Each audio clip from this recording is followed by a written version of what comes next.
मेरे अभिन्न मित्रों, अष्टावक्र जिन्होंने जन्म से पहले ही अपनी विद्वता का परिचय दिया था, कहते हैं एक बार इनके पिता शिष्यों को पढ़ा रहे थे।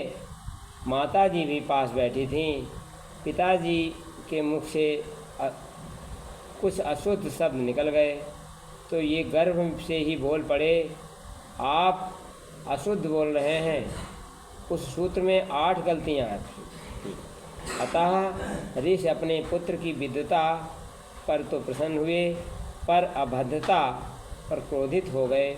उन्होंने शाप दिया, तो अभी से अपनी विद्वता दिखा रहा है तो 8 जगह से टेढ़ा हो जा। जब ये पैदा हुए तो 8 जगह से इनके हाथ पैर टेढ़े थे। इनकी विद्वता का लोहा सभी मानते थे। इनकी विद्वता के बारे में एक कथा प्रसिद्ध है। एक बार जनक जी ने अपने सपना देखा कि स्वप्न में भिखारी हो गए। बहुत भूख लगी थी, खाने में कुछ नहीं मिला। भिक्षा मांगने पर किसी ने जली हुई खिचड़ी दी। उसे खाने ही वाले थे कि एक ठोकर लगी, वह खिचड़ी भी गिर पड़ी और कुत्ते ने खा लिया।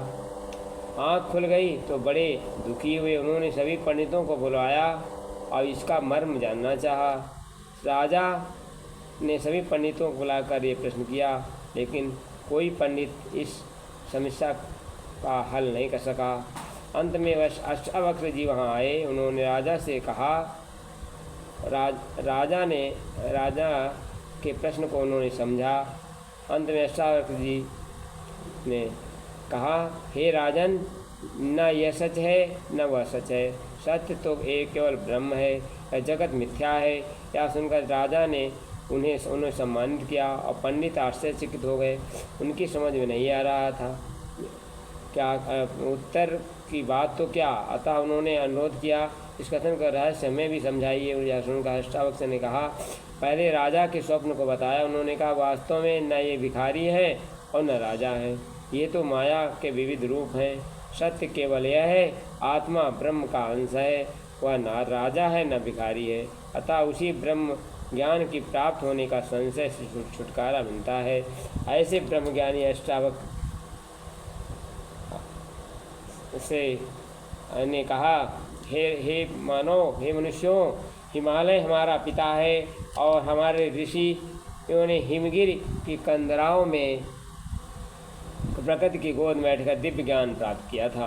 प्राचीन काल में ये परंपरा रही कि ऋषिगण वहाँ वन में, जंगलों में, नगर में दूर आश्रम बनाकर रहते थे।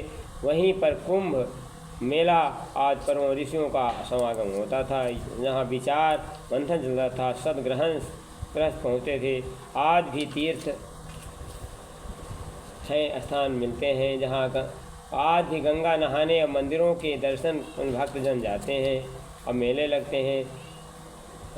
झूले तब झूले नहीं जमते थे, चाट पकौड़ी की दुकानें नहीं लगती थीं, सर्कस में शेर नहीं दिखते थे, बल्कि शेर बकरी एक ही घाट पर पानी पीते थे। ऐसा ही सत्य चल रहा था कि तांडे, समीक, उद्दालक ब्रह्म विद्या के गहन तत्व विचार किए करने पर एकत्रित हुए थे।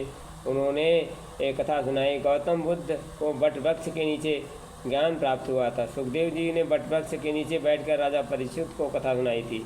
पीपल, तुलसी, वट वृक्ष दिन रात ऑक्सीजन देते हैं, इसलिए ऋषि मुनि इन वृक्षों को विशेष शक्ति पाकर उनकी छत्र छाया में बैठकर दिव्य ज्ञान देते हैं। कथाएँ वातावरण को शुद्ध करती हैं। आज कथा उद्देश्य मनोरंजन हो गया है। रामचरितमानस में पार्वती जी ने महादेव जी से उस कथा को सुनाने को कहती हैं जिनका उद्देश्य मन के विकारों को दूर करना है और लोक कल्याण है। मित्रों, केवल मनोरंजन न कवि का कर्म होना चाहिए, उसमें उचित उपदेश का भी मर्म होना चाहिए। ये सत्य है, परंतु ये सच्चिदानंद का अंश जीव जो निर्विकार अविनाशी है, ये जो शशि का मुकुटमणि और चेतन अमल सुख राशि है, सारी विभूतियाँ पाकर भी क्यों हर पल रोता रहता है। प्रभु का सहयोगी होकर भी गौरव से वंचित रहता है। सतयुग में कभी समुन्न थे, सब सुखमय जीवन जीते थे, पर था स्वर्ग धरा पर ही उतरा और सब प्रेम सुधा रस पीते थे। पर आज हुआ क्या ये मानो, दानों सा जीवन जीता है, ये अमृत पुत्र होकर भी फिर क्यों गरल हलाहल पीता है। हे महाप्राज्ञ, हे युगदृष्टा, इस बुद्धि को सुलझाओ तो, क्या कारण इसका रोने का कुछ रहस्य समझाओ तो। ये कहकर मुनि अष्टावक्र के आंसू भर आए लोचन में, ये दशा देख के पिपलाद ऋषि व्याकुल हुए अधिक मन में। ये प्रश्न तुम्हारा महाभाग जगहित के लिए हितकारी है, सब सुने और सब चलें श्रेय पथ, इच्छा यही हमारी। ध्यान लगा कर सुन लो, यही सब कथा लोक हितकारी है।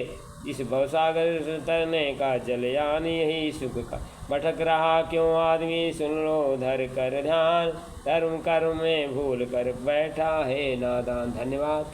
वीडियो अच्छा लगे शेयर कर दें, हमें सत्संगत की ओर बढ़ना चाहिए।